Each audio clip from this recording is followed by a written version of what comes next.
Okay, here's something I've wanted to address for a little while now, and I'm going to do it right here on this video. How are the Steelers going to be different in 2027 versus, uh, well, this is Madden 27, but it'll be, the season will be, this is Madden 27, but this will be the 2026 season. And how are things going to be different? How are things different with Mike McCarthy versus Coach Tomlin?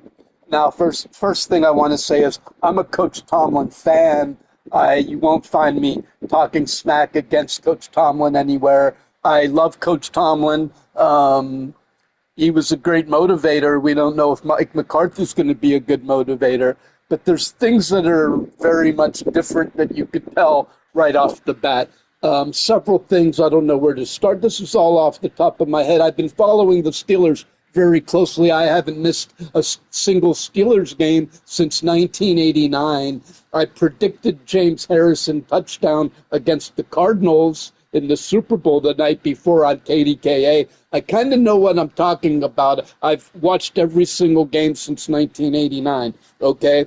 So I was a Tomlin fan. I've seen every game that Coach Tomlin has coached, including in person when Phillip Rivers threw the touchdown pass to San Diego in the playoff game. I was right there in the front rows, and Tomlin looked right at me, and I was yelling, "It doesn't matter, it doesn't matter." It was 7-0, and Tomlin started echoing me, "It doesn't matter, it doesn't matter."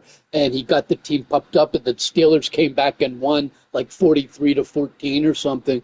And I don't want to say that moment, but like the crowd sat down and got quiet. Then I stood up and I made eye contact with Tomlin, and Tomlin and I pumped the team back up, man. They went on to win. I'm not saying I was a factor, but, you know, the butterfly effect and all. Anyway, I just wanted to say I know what I'm talking about. I'm not just some scrub who was born yesterday and just started watching football yesterday. I believe in the Steelers way. Running the football and stopping the run is how you win football games and dominate the NFL. You dominate time of possession offensively, and then your defense snuffs the other team out. And the Steelers have been going three and out, three and out, three and out for a really long time.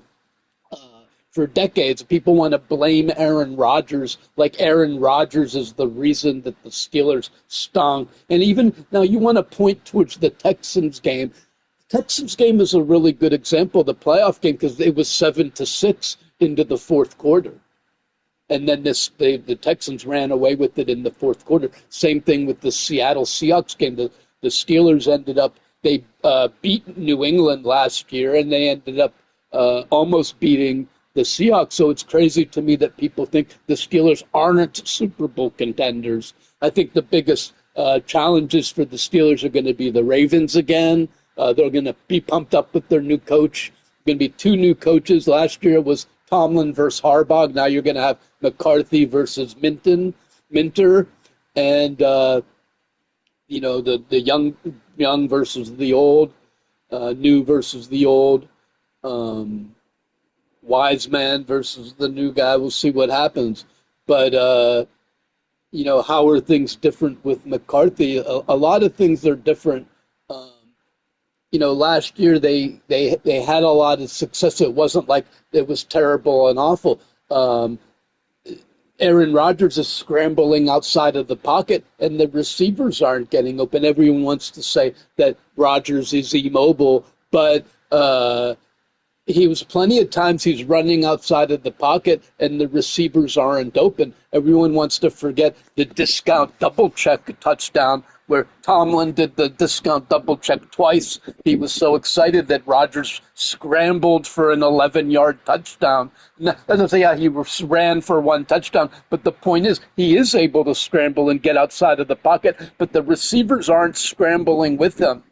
For multiple years in a row, even if you go back to Russell Wilson is outside of the pocket, and the receivers aren't scrambling with him. And the announcers multiple years in a row, the national TV announcers are complaining, hey, when the Steelers quarterback is on the move, the receivers aren't on the move with them, and that's a big problem on the Steelers. And doing a little bit of research, Tomlin didn't like to practice scramble drills. He believed it. Look this up. It's not hateful. It's just how it is. Tomlin believed in improvising things, letting the quarterback and the receivers improvise it on their own. And in practice, if the play gets extended, he didn't believe in scripting after 7 seconds of time. And you saw last year Freiermuth and Calvin Austin standing in the same spot. Rodgers is outside of the pocket, and Austin and Muth are in the same exact spot, standing there. And Rodgers is going, you have to spread out, dude. You're supposed to not stand exactly next to each other and bring the defense to one spot. This is like backyard easy shit.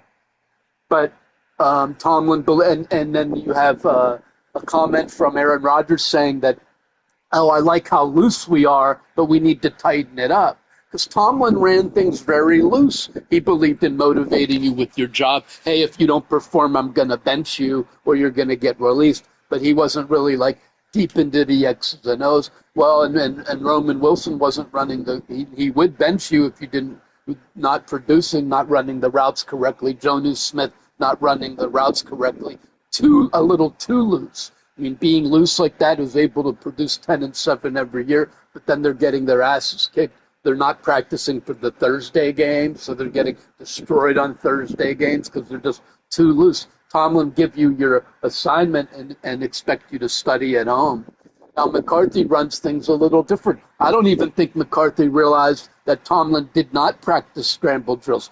Tomlin believed in improvising the scramble, whereas I was listening to Mike McCarthy's press conference, and he said, well, when we're working on our scramble drills, I said, scramble drills? They haven't, even as Brian Batko used to work for the Post-Gazette, and Brian Batko asked Tomlin for me, are we working on scramble drills? Because for years in a row, we're complaining that the national television announcers are complaining that the Steelers receivers aren't. It's not the quarterback. Russell Wilson could get outside of the pocket. Aaron Rodgers, he can't run like Lamar Jackson, but he could scramble outside of the pocket and navigate that pocket and buy a couple extra seconds. But the receivers are just standing there, even Freiermuth.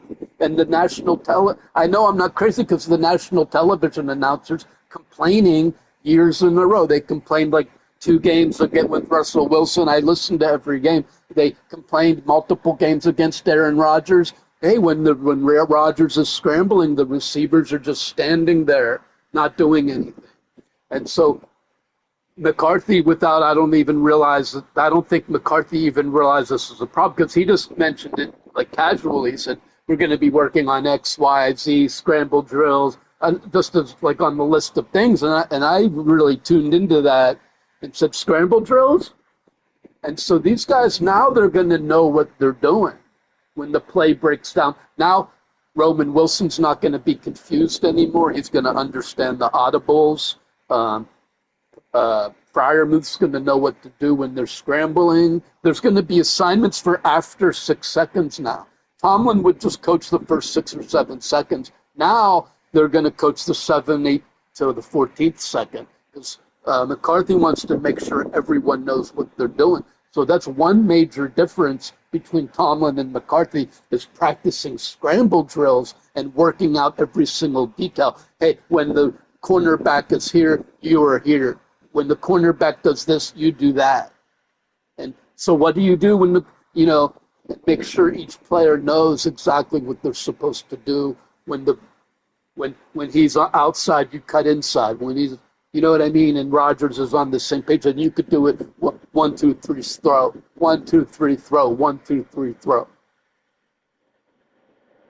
1, 2, 3, longer pass. 1, 2, 3, 4, throw. If it's a scramble play, you guys are all, one guy go deep, 2 guys go lateral, and that's how it's going to be from now on, man. So the Steelers are going to know what they're doing. Another difference is that Mike McCarthy moved. People complain a lot about the Texans game, and watching Aaron Rodgers getting destroyed. But you got to look at the lineman, Fontenot, and there's nobody harder on himself. I was reading that he's really hard on himself about the bad game he had against the Texans. He was a turnstile. Hike, sack, Fontenot. Give the Texans a lot of credit. They had the number one pass rush in the NFL. And Fontenot was nowhere near up to the task. And it wasn't just him. I mean, the other side was getting destroyed too. But this is how, but also, Fontenot was a left tackle in college, and Tomlin forced him over to the right side because Broderick Jones was also a right tackle, and he forced Jones over to the left side, right? And then he just wanted to keep him forced over, so they moved Fontenot over to the right, and so both of their development was slowed. I believe they could have. I don't know. It was messed up. But Fontenot is more comfortable on the left side, so they immediately moved Fontenot over, and they're also moving McCormick over to the left side. So McCarthy's practicing scramble drills, what Tomlin never did, and then McCarthy's moving guys to their more natural side. So Fontenot's no longer going to be forced to play. I'm going to keep him here in this game, but he's no longer going to be forced to play the wrong side. The linemen are more in their more correct positions. And this brings us to the wide receiver group. It's really hard to play this game when your receivers are just when you're going into the game and it's looking like this. DK Metcalf. And then look at this drop-off. This is how it was last year for a lot of the season. You have Metcalf, and then it drops all the way to a set, like you don't have anybody. And if you have, you need to matriculate the ball down the field. Maybe you get 75 plays a game, and, Metcalf's going to get, 5, 6, 8 catches. You need you need 60 other plays a game, and you have nobody, literally. I mean, Austin was good, but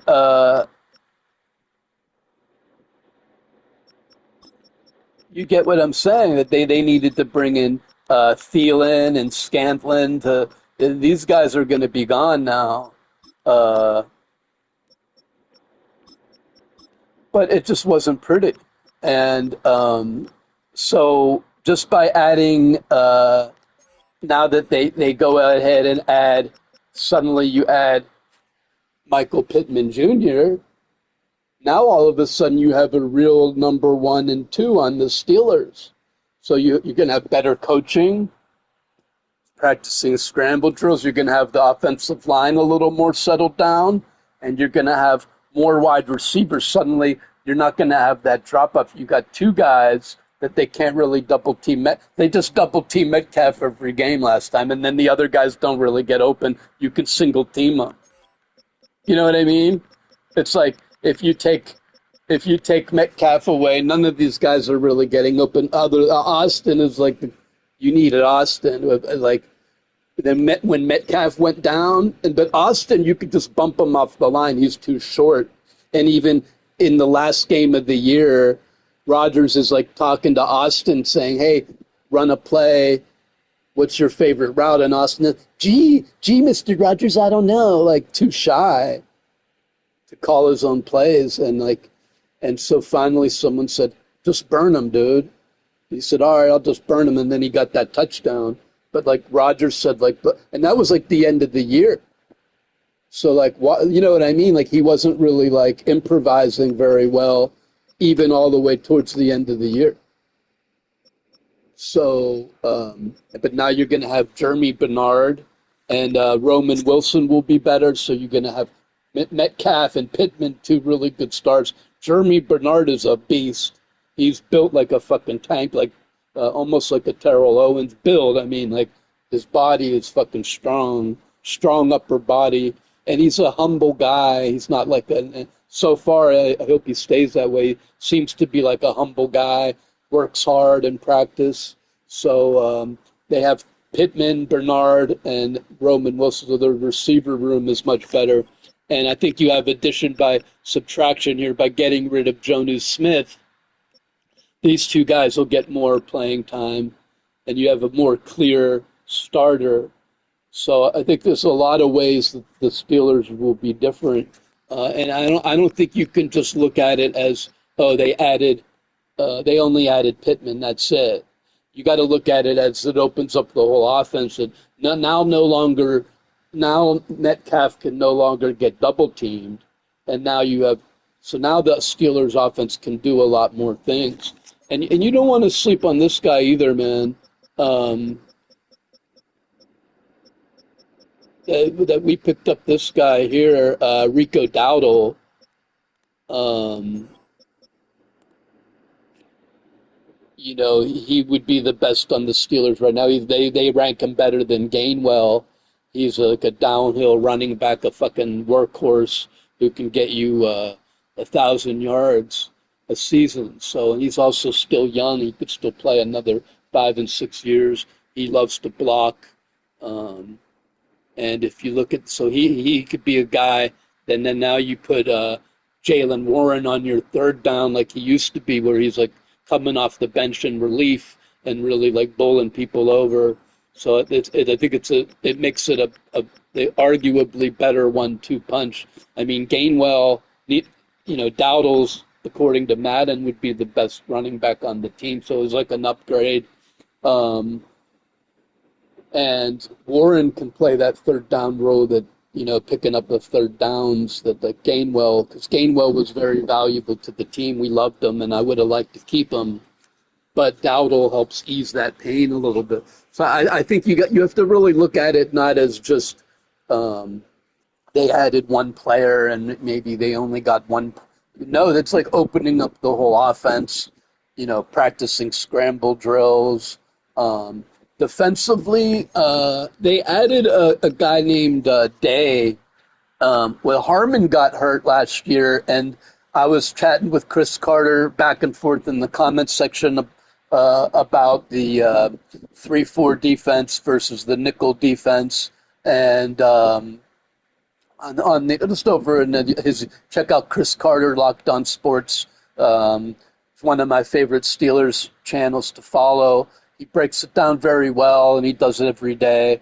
So I do like Chris Carter, and he was saying how well they the Seattle Seahawks had the number one defense last year, and they use a lot of nickel and defensive sub-package, nickel and dime sub-packages, whereas I really enjoy the 3-4 defense that Dick LeBeau, I grew up with Pittsburgh, Blitzburg, and Don Capers. Now, my hope is that McCarthy worked with Don Capers and won a Super Bowl with Don Capers running the 3-4. I really like the traditional 3-4 defense when you have three down linemen and the inside linebackers attack downhill. Like if you remember Kendrick Bell, he wasn't a very all-around player, but the one thing he could do is run downhill almost like an anvil dropping into water. He just hit that backfield and blow the play up. And you saw Patrick Queen do that once or twice last year, but it's not like a regular thing. And Peyton Wilson's also, he's more of like an outside guy, where he's gonna get to the outside, and if he's good in pass coverage, you run down the field and make a tackle on the one or whatever. But he's not like blowing the plays up in the backfield. He only did, now and then showed some flash, and he's still young, and he could still blow up. But so far, he's been more of like a pass coverage guy and not blow him up in the backfield type of guy. And I want to see blowing up in the backfield, but it's also turning out it's somewhat due to personnel. When Derek Harmon's out, you don't have that. You don't have that 313-pound guy who's fast and agile in the middle, and he can open things up.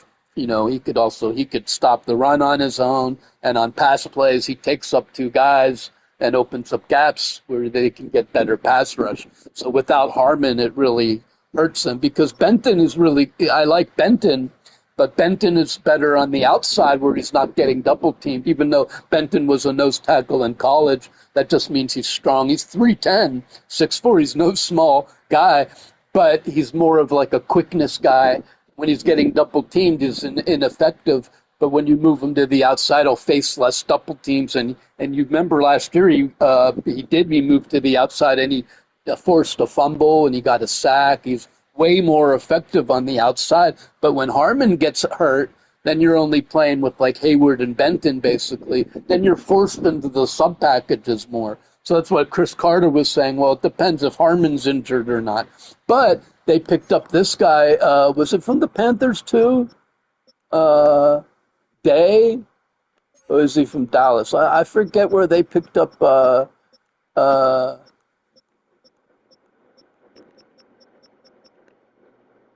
Where did they pick up Sebastian Day from?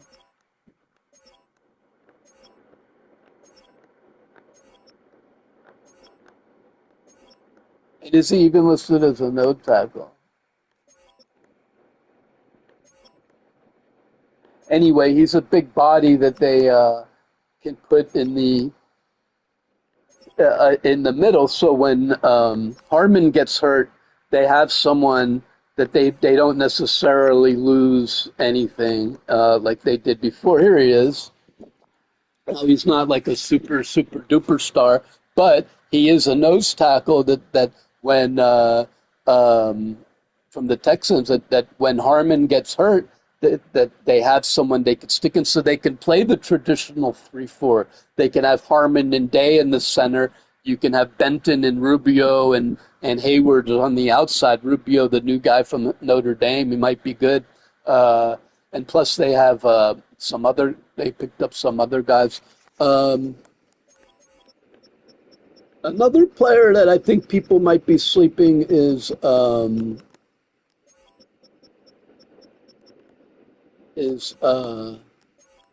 Brock Hoffman, because he was a second string. Now he's going into his fourth year, and he could make a bid to play right guard. I believe they're going to try him out at right guard. Who's going to play right guard? We have Max the Ichafor, the rookie, could possibly play right tackle, or they're going to have Dylan Cook play right tackle, probably Spencer Anderson at guard. But Hoffman is a guy who you throw into the mix, and he could potentially be a starter or at least offer some quality backup. And the other guy that I think people are really sleeping on with the Steelers is Jamal Dean. Now, when you add in Jamal Dean, the cornerback for the Steelers, now, because before you have Jamal Dean, he would immediately be the number one guy. They rank him better than Joey Porter Jr. in Madden, and he's still kind of young. He could still play 4 or 5 more years. He's like 28 or something, so he's still young. He's still got maybe 4 more years before he loses a step. And look at the drop-off on the Steelers. You have Porter, and then basically I'm rotating Pierre, Samuels, and Nichols. All these guys, are about the same. And they no longer have Pierre, but they put in Jamal Dean, and now you improve that. Now Samuels and Nichols are your slot guys, plus they drafted a guy. So you have like a much, much deeper adding that starting cornerback. No, he's not like a scrub. Steven Nelson or whatever was like a 77, he's like an 85, an 86. And so Jamal Dean is a guy that suddenly improves the whole secondary. Plus you have Brisker. They signed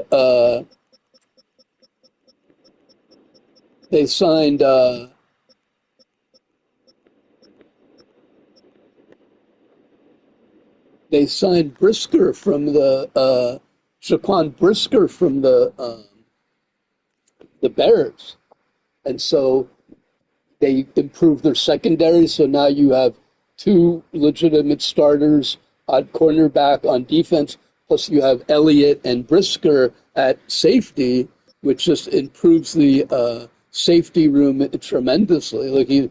Brisker's rated better than Elliott, and Elliott was pretty good. But now you could get Ramsey. Now Ramsey could play slot, and now Ramsey is your third corner because you have Jamal Dean and Porter on the outsides, and now Ramsey is your slot guy on the inside because Brisker and Elliott got safety, and now that frees Ramsey up to be, like they said, Charles Woodson. He'll play slot corner, he'll play safety. You don't know where he's going to be. And so I think the Steelers are exciting on several fronts. Um, Offensively, more attention to detail all around, practicing scramble drills, moving players to their more correct positions, making sure guys aren't confused, having a legit 1,000-yard rusher, and on defense, more traditional 3-4, having two nose tackles. So Harmon and Day can both play nose tackle. You can have three down linemen more frequently, moving Benton to the outside so he doesn't get double teamed. You add Jamal Dean so the cornerbacks are more stabilized. Your cornerback room isn't, you're not rotating guys after Porter. You have a more stable cornerback room. Your safeties are locked solid with Elliott coming back and Brisker, and now Ramsey's your depth player. When you know what I mean. So I think the improvements are going to be more infinite than people are recognizing.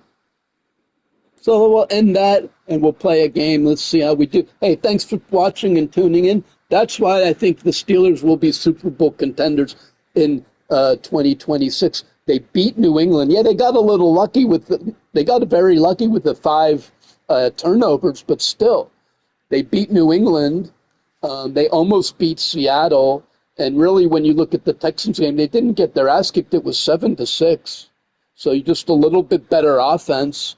And the time of possession with the Steelers have been losing. That's how we'll bookend this. The Steelers have been losing time of possession for a decade under Tomlin. Now they're going to be winning time of possession, and the defense won't be on the field the whole game anymore. They'll be more fresh the whole time, so it's going to be a world of defense. I do predict Steelers Super Bowl contenders. You heard it here first on Sunny Hippies. Hey, don't forget to subscribe and like if you like this. Thanks for watching.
Good play, man. He ran to the right and came back foot.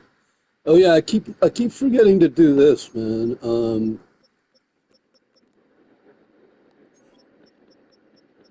I want to put in Ramsey here because he's got that magical ability to break it.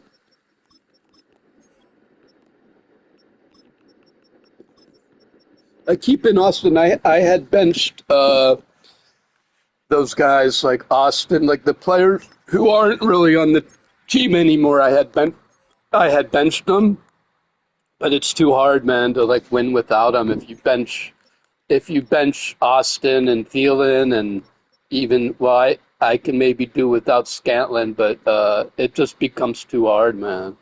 You need these guys. You need both of them to make a couple plays, dude, on the drive. You can't just rely on Metcalf only. And so when I was losing every game without them, dude, I put them back in and I'm much more competitive now.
There, Brock, up to the 40-yard line. A pickup of 17. And that'll be first down, Chicago. Only took them one play, Brock, and they have already made it to the 40-yard line. Now here's DeAndre Swift on the ground. Brock for a first down. He had no gain on that first down run. I know these DNs love to get to the quarterback. I know that sacks many times equals a bigger payday. But doing the dirty work, playing to run well, that's what the best of the ends do in this league.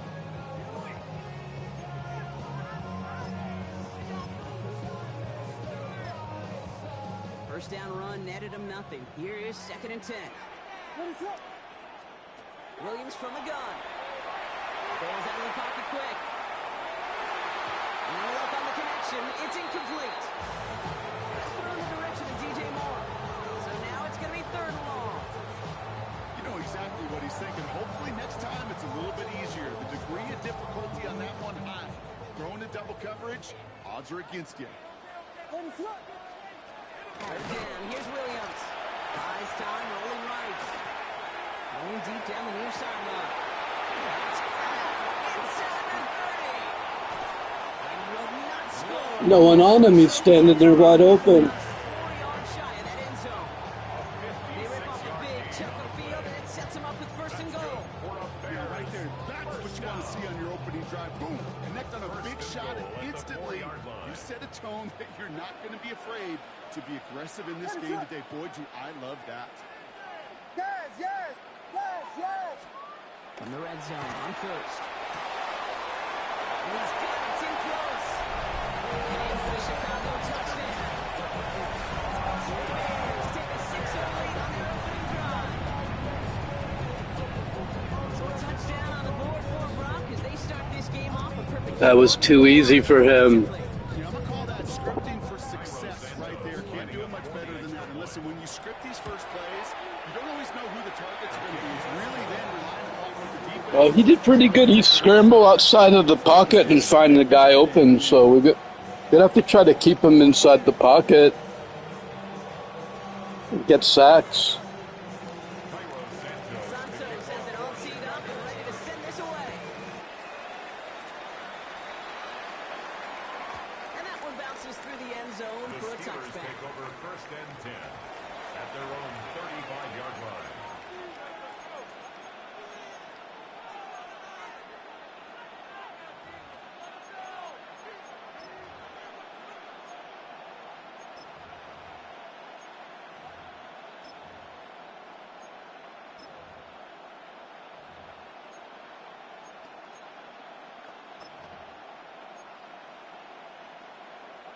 Good field position as the Steelers come up to it. 1st and 10. Now running for the first time with Jalen Warren. Can't slip that initial tackle. Stops made for no gain on that first down play. These big D tackles in this league, they love weaponizing their size right in the middle of the field. It is so hard to clear lane against them. And once he got his paw on him, it was dead on arrival. Nothing doing on the last run. It's 2nd and 10.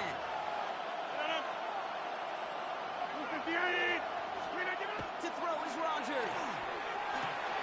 Has him on the quick hitter. Gets some space around midfield. And he'll be taken down, but not until he reaches that 45-yard line. It's a gain of 19 on the play. And the Steelers have the first down.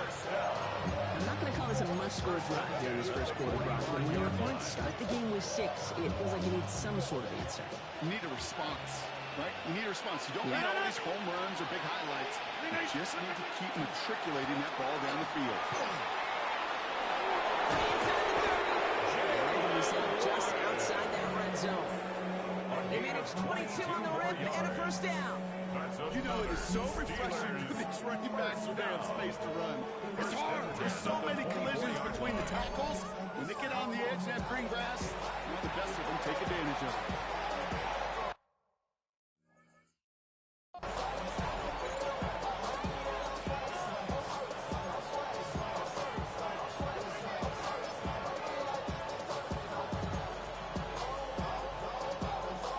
They'll come up on 1st and 10.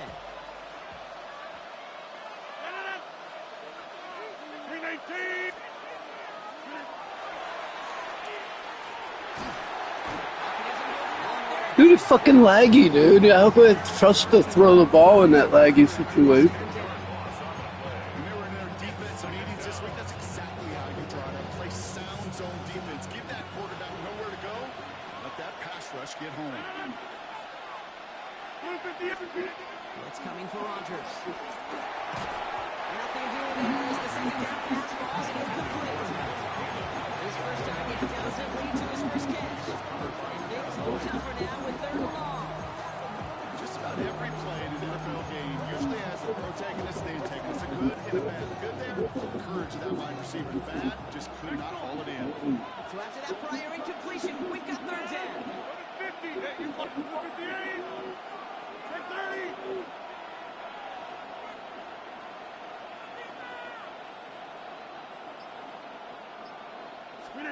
Here he goes, 3rd and long.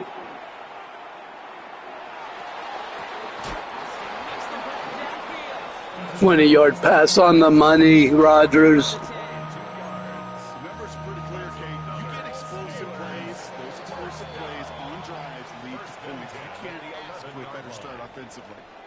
So that connection for first will bring us to the end of the first. 7-0 is our score. Back to Soldier Field in just a moment.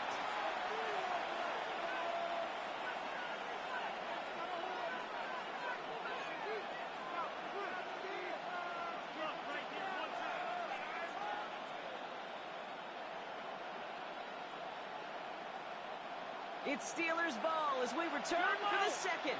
And they have to be thinking points here. 18. Here's Rogers on 1st and 10. That one's incomplete in the end zone.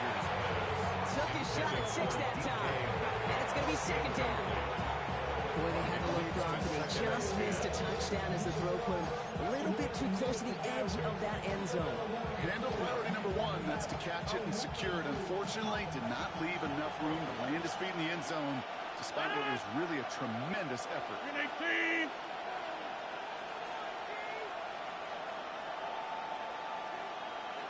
They'll throw again. Rogers. Chased out to his right.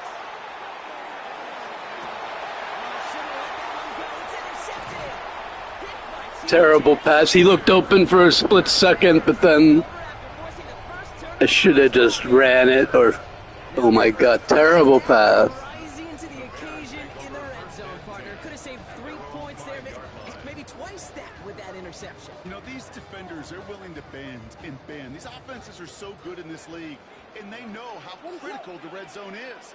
And when you get an interception like that, you just break.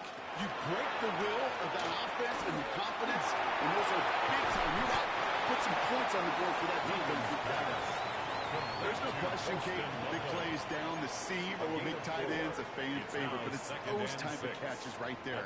The short yardage, gets good coverage, contested catches that really make tight ends a locker room favorite. 2nd and 6 coming up here. Vegas, Vegas! Out of the gun, here's Williams. Gets his target, that's DJ Moore. And they're going to catch him right as he gets this to the 30. They managed 22 on the rip and a first down.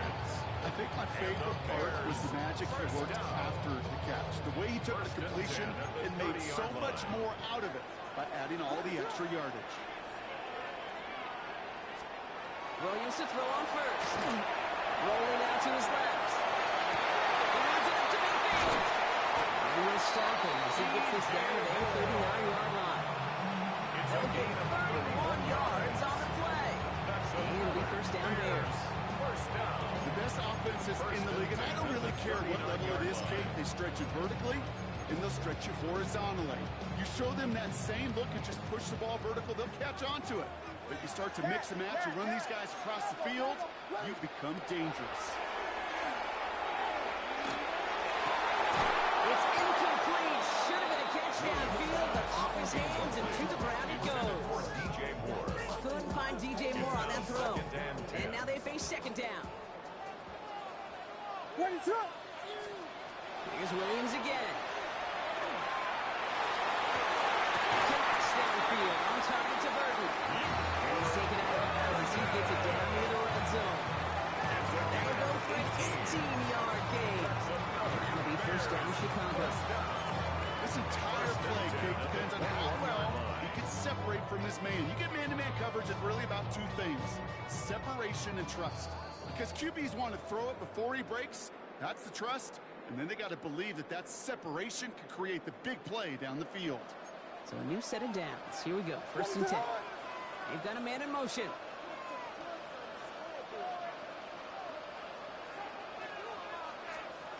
Again, it's Williams.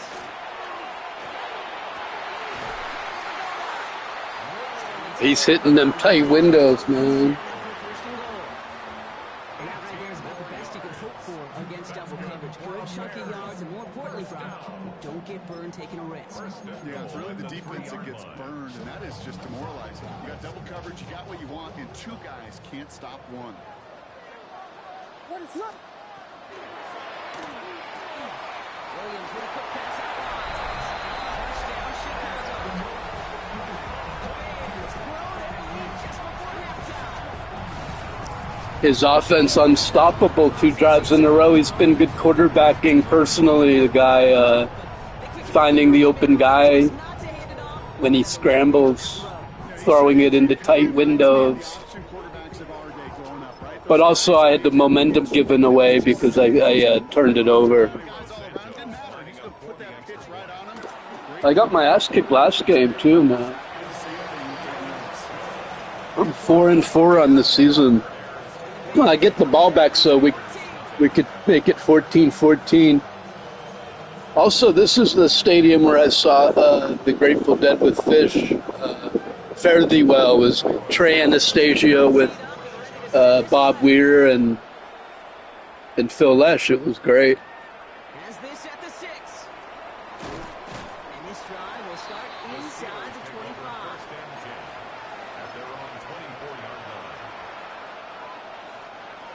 Pittsburgh offense to the line. Here's 1st and 10.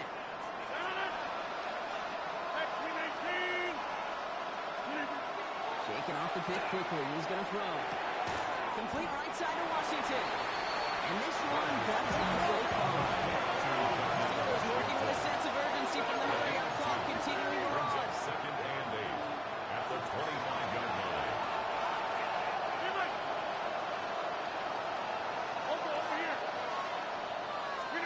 Now here's Rodgers. Defender arrives right as the ball does, and the hit knocks it free. Incomplete. Jalen Warren, the intended target. So they're left facing 3rd and long. 8 yards to go. 3rd and long. They're going to throw. And that's a good pass. Shit as he threw it. Leads to the incompletion. 4th down coming up.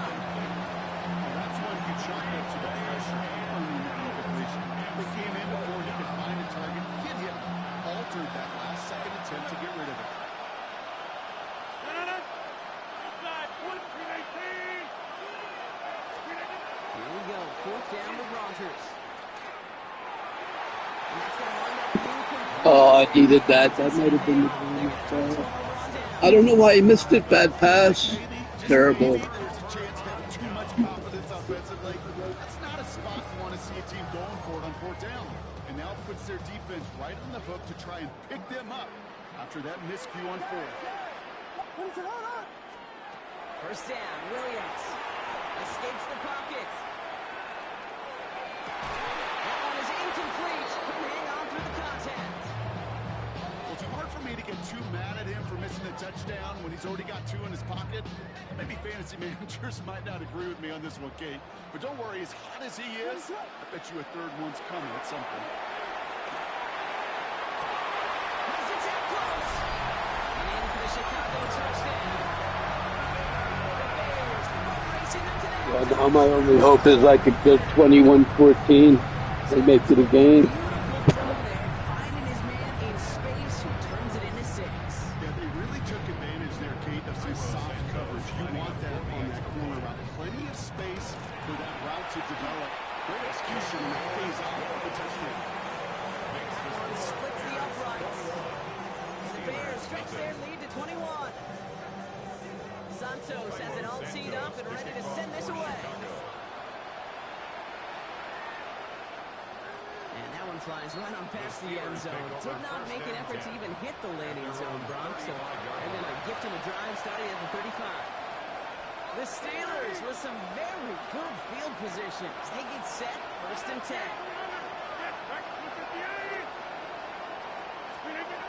Looking out of the gun, here's Rodgers. Finds him over the middle. And he's down after getting this up to the 41. That's what you call efficiency. Exactly what you're looking for in 1st down. It sets up 2nd and very manageable. And it creates that space if you want to take a shot downfield. From the shotgun, here's Rodgers. This finds Austin, complete. And they've got to him just a step or 2 before he can reach the 40 as he's set out. That one goes for 17 yards and moves the chains. You want to become quarterback's best friend, do that. For a short little gain, a short little pass, into some yards after catch, and that quarterback will find you again. Couldn't get the screen set up properly, Brock. Pass incomplete. And they're going to look for better results now on 2nd down. He read that easy, man.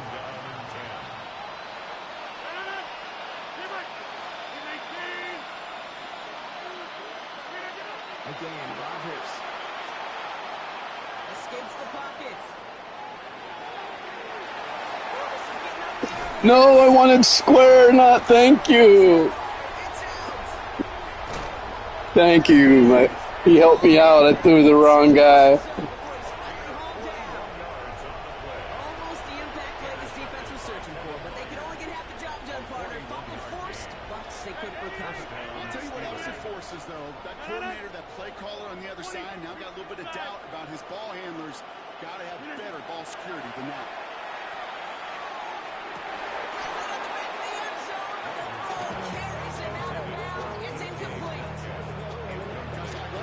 I put it up to Metcalf. He got it, but out of bounds. Also, the concentration to make the catch. What he didn't have was enough real estate to get his feet in and make an exciting completion. Into the end zone, but Force it to Metcalf. He's triple covered. You know, I say this all the time if you're getting into the red zone. When things happen so fast, those windows close in a hurry. Quarterback's fortunate that was one hand and not 2 hands that got on the football. Oh, he read it personally, man. Wow. Oh, it was a complete ass kicking this game. I should have never threw to him when he was reading. You know, he was covering fireman.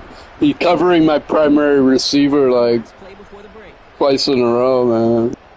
Final throw before the break. On the move, hit it right.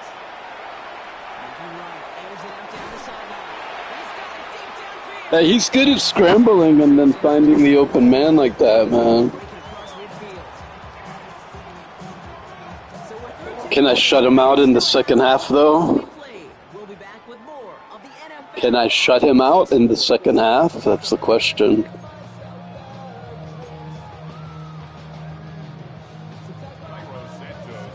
Santos has it all teed up and ready to send this away. And we'll have to wait at least a few moments longer for an exciting start to this second half. We've got a touchback.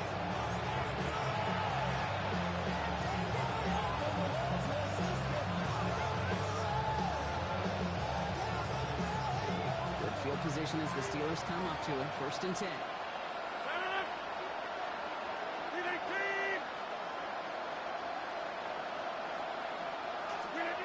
Not deterred by that kick. He's throwing again. That's grabbed inside the 30. This play goes for 36.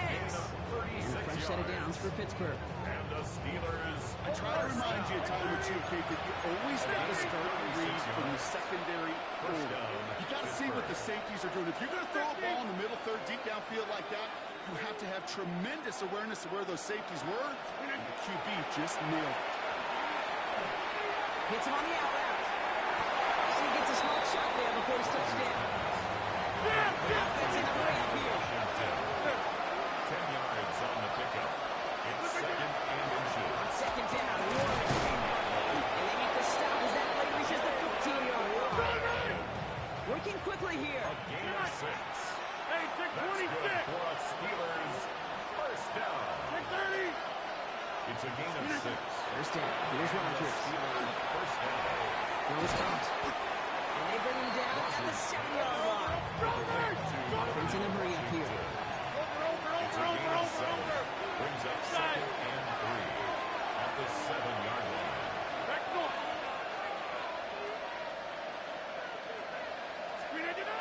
It's coming for Rodgers. And he has the Pittsburgh touchdown. The Steelers cut into the lead coming out of halftime. It's a DK Metcalf touchdown. Well, they definitely wanted to get that one out quick, Brock. They did just that, and it ends in 6. We hear it all the time, but it is so true, Kate. This is a game about matchups. And when you see a throw that quick, it really was determined pre-snap. It was great design and tremendous execution. Boswell gets that play after the go. And the Steelers get it back to a 14-point game. Steelers 7. Chris Boswell to kick off for Pittsburgh. Now Boswell on to send this away.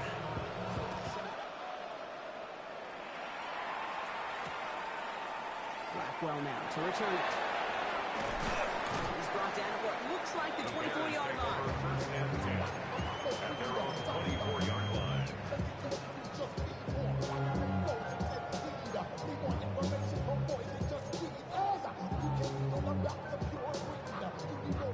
Bears making their way up to the line. Here comes 1st and 10. Ready to go. Quiet, quiet. Now here's Williams. Forced down to his right.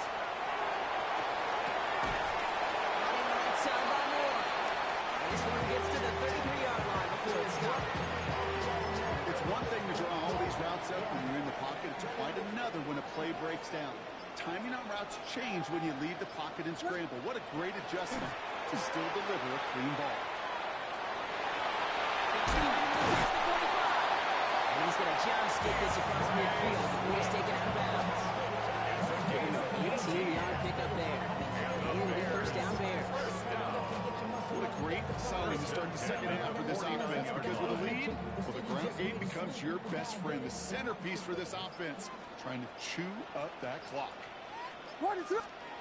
Williams on 1st down. Buys time, rolling right.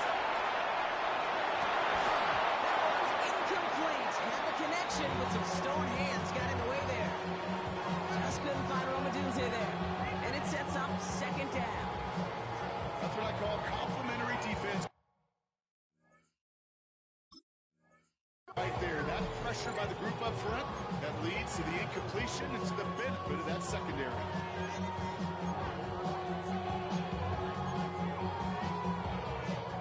No luck on 1st down. Here's 2nd and 10. Ready to go. At the shotgun. He'll get to Swift. He gets forward. That's about 4 yards. He's been stopped by Alex Highsmith. When you don't have great success on first down, Kate, it's a little bit like a hitter in baseball falling behind in the count. And all you want to do as a hitter is get back to a fighting chance. Give yourself a better count. That play, well, it does the same here. Now a much more manageable and opportune third down situation. He is not going to be able to reach that marker. Got it close, but it sets up fourth and less than a yard now. The Steelers calling their first time out.